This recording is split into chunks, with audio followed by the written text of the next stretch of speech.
ప్రజలను చూసి ప్రభుత్వం భయపడాలి కానీ ప్రభుత్వాన్ని చూసి ప్రజలు భయపడకూడదు అనే ఒక మాట ఉంటుంది. కానీ మన దురదృష్టం ఏంటంటే ప్రభుత్వాన్ని చూసి కామన్ మ్యాన్ భయపడుతున్నారు. కామన్ మ్యాన్ జోలికి వెళ్ళినటువంటి ఏ ప్రభుత్వాన్ని కూడా ప్రజలు క్షమించరు. మేబీ ఇప్పుడు వాళ్ళు మాట్లాడలేకపోవచ్చు, కానీ సామాన్య ప్రజలు ప్రభుత్వాన్ని డైరెక్ట్గా విమర్శించలేకపోయినా ఎలక్షన్స్లో ఈవీఎం మిషన్ల మీద ఈ ప్రభుత్వం యొక్క వ్యతిరేకతని, ప్రభుత్వం మీద వాళ్ళకున్న అసహ్యాన్ని అక్కడ చూపిస్తారు. ఆ పరిస్థితి వైసీపీకి త్వరలోనే దాపురించబోతుంది. My dear voters, beware of YCP government.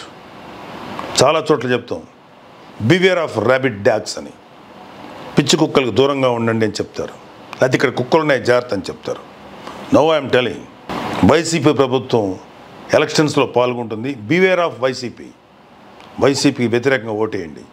మీకోసం ముందుకొచ్చే పవన్ కళ్యాణ్ లాంటి లీడర్ని, నిజాయితీ, నిబద్ధత, త్యాగనిరతి కలిగినటువంటి పవన్ కళ్యాణ్ లీడర్ని, పరిపాలన దక్షత కలిగినటువంటి చంద్రబాబు నాయుడు గారు లాంటి వ్యక్తిని, అలాగే భారతదేశాన్ని సుభిక్షంగా నడుపుతున్నటువంటి నరేంద్ర మోడీ గారి నాయకత్వంలో వస్తున్న బీజేపీని, ఈ ముగ్గురు నాయకుల యొక్క కలయికతో వస్తున్న కూటమికి మీరు ఓటు వేసి ఈ వైసీపీ ప్రభుత్వానికి తిరుగులేని విధంగా బుద్ధి చెప్పండి.